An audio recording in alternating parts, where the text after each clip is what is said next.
So to those people who have been following the type of chess that we play here, the unsound chess, the gambit chess, that is easily defeated by the perfect play of a computer, um, you need to remember that we play e4 and black plays e5, and of course I'm encouraging everybody to find their own vein of unsound chess based on just the general principles of preparation. But the anti-Latvian gambit principles are something that I needed to develop for myself. Because I played the Latvian gambit, unsound as it is, against e4. I respond to e5, and there are a few openings, like the king's gambit, and like the center counter game, that will prevent me from moving f5. So in generally, you're going to find that I'm going to move f5 no matter what white does on the second move. White can move bishop to c4, knight to c3, all kinds of things, just not knight to f3. Then I will still move f5. So, and I will get a good game almost always. The fact is that we need to understand what is possible and what is not possible if we can't do it. What are the openings that take us out of our Latvian gambit? And people do know that this is one of the reasons I changed profiles so that they don't prepare for me very well. Is f5 is a feared thing in the hands of people who are not good tactical players. They quake when they see it. So what we need to do is find a pet line against everything that they do. A good example of this is the Tennyson Gambit. When somebody plays the center counter game with the Scandinavian defense, we play the Tennyson Gambit that takes them back out of all their preparation and back into some of ours. So we need to find that for all kinds of things. So there are oddball variations that do get played, and how do we treat it? What do we do against King's Gambit? Well, that'll be covered in a future video. What do we do against the Scandinavian? Well, we've already started a series on the Tennyson Gambit. So there are some other oddball openings. And an example of this is the one we're about to see. There's a reason why there's only so many second moves in the world for white after e4, e5. And it's because not all of them are bad, it's just because they're not as good, they're not as precise, they're not as advantageous to white as the standard knight to f3. And when they do play these moves, you shouldn't immediately assume that it's a terrible move. What you should do is understand, okay, this is oddball. Somebody's been studying something somewhere. Somebody's espousing some sort of interesting new, line, and in some cases it's got quite a bit of development and theory behind it. And we need to understand what the weakness of it is. Why is it an oddball opening? And then we don't push it because the players might have memorized everything 10, 12, 15 moves deep in this kind of opening, and they can't wait for your e5 because they're going to play d4, for instance, on the second move, like this next player. So we're back to playing strong players again, and this player played d4 on the second move. I'm going to start our engine here and see what happens. Okay, well, the computer just called this, the center game. So there are gambits that get played out of this, Danish gambit. Some players have been playing the Gehring gambit against me that somewhat takes us out of the situation. Scotch gambits, various things like that. I'll show you how to play them all. So here we go. Pawn takes pawn is the proper response to try to get some sort of advantage. And now, all of a sudden, according to the computer, black has a small advantage. So here's a somewhat imprecise move. I should have probably just moved knight to c6. I like moving knight to f6 because it maximizes the possibility for my opponent to make an error. So he hasn't made a real error yet. He's made what many retreats I might have made. So what he wants to do is get in e5 where he can, and of course I'm going to hop to g4 where I can. So the question is, what do we do now? And this is the answer. I want to get in d6 or d5, and I can't do it right away with my bishop locked in. And I don't like locking my bishop in, and that's one of my favorite things, that bishop. So I just moved bishop to b4, and now I'm threatening to develop quickly, and now all of a sudden white reveals. He reveals what he's been up to. And what he's been up to is he's going to castle queenside and start pushing pawns and God knows what, maybe force me to castle kingside and storm me somehow. So I castle kingside happily, realizing he's going to castle queenside happily because I don't mind. And now, precise play is required. Rook to e8. Because I would love to get in d5. I really would like to attack in that particular fashion, which I do. And the computer was recommending that he move his queen to get out of that pin, like queen to f4, or in this case queen to d3. Black's just got a small advantage. We are threatening d4. It is a fork, so he's got to do something.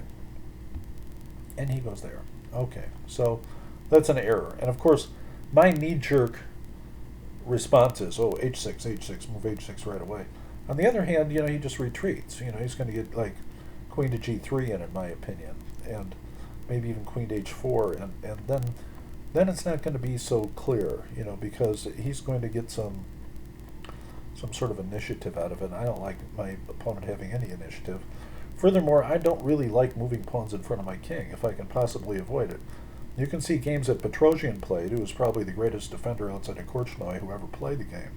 And he's just not going to move pawns in front of his king at all if he can possibly avoid it. So, strangely enough, I choose to close this up a little bit. And now it's recommending he move knight to d5 and an exchange happen, which gives black an advantage, but this gives black a slightly better advantage.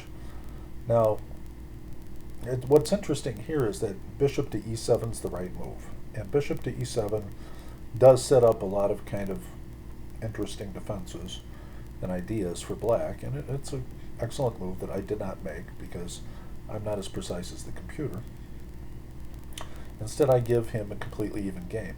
So by being an attacking player, I give up my advantage here. I did have an advantage. So now I have almost no advantage. If he just exchanges and I exchange, he's somewhat out of the woods. However, my queen's over there, and I have the possibility of completing my development, thwarting his attacks, having superior development, and in general a position that I'm happy with.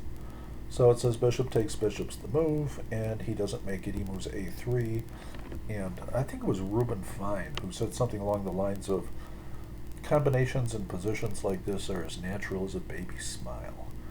And I didn't wait 1 second to snap up that a-pawn, because the fact is that there's just too much there. I mean, this is not something you really even have to calculate and think about that much. And here's the reason why. The reason why is, if he takes, his king's going to end up on b1 and a mating net. The only defense to his mating net is something like moving bishop to c8 at that point with his king back there. Maybe knight bishop to c1, knight to c1 also. These are kind of poor defenses when you can bridge a rook. And the fact that I have this rook on e8 is completely bridgeable, or liftable as they say these days. And it's going to get to e5. And once that rook gets to e5 with tempo attacking his queen, the game's over. So we take, and he took quite a while on this move before taking back. It says he should just move his king and accept the loss, which he does not. And now the game's over. So check, king to b1. So whatever this was, this anti-Latvian type opening where I couldn't play my favorite opening, the c4, the center game, just fell apart. And we're not very far into it, if you'll notice. We're already up close to 4. And now, of course, the rook lift comes, and he has no choice, according to the computer, but to take, which he does. But now look, I have had a lot of bad luck in my chess life in situations like this, where I consider the game to have been won. And people, sometimes really highly rated people rated 2,300, I got them in a position like this, and they managed to draw me somehow by moving extremely fast and hanging on and forcing me to checkmate them. So this is a part of the game that I am improving myself, and that is trying to do a little better with winning one positions as precisely as possible without using too much time. And I'm generally well behind on time at this point because I have taken the time to calculate the winning position I found. So um, my motto is pretty much checkmate or be checkmated. I don't like these games with lots of endings. So although I can't play the ending. So now he takes, and when you look at it, okay, three pieces, and a rook. So just a quick calculation. He's got four minor pieces. That's worth what, 12? And then two rooks. That's worth 10. So he's got 22. Okay, so I have three minor pieces. That's 9, and a rook. That's 14, and a queen. That's another 9. That's 23. So I'm a pawn up. Now I do have an additional pawn, it looks like, compared to him, but that's not too far down.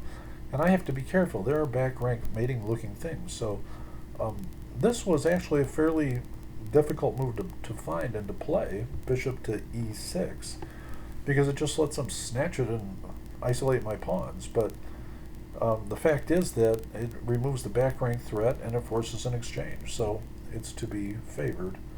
And that's what happened.